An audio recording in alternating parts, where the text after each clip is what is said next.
I'll now show how to apply filters with MatrixEase.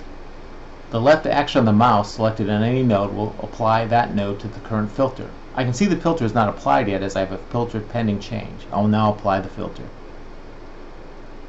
This shows the status of the filtering process. Once the filter is applied, it's visually represented in green and red blocks. The red shows the amount of the currently selected filter. The green shows the current amount of the total for that node.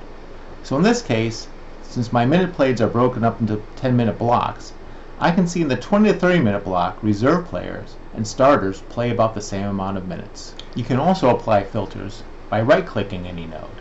You can add only this cell to the filter, and this cell to the current filter, or this cell to the current filter. In this way you can create very complex filters. Here is an example of a semi-complex filter I applied. Basically I want to see players that are in the reserve role and on the Chicago Bulls or on the Detroit Pistons and do not play between 20 and 30 minutes a game.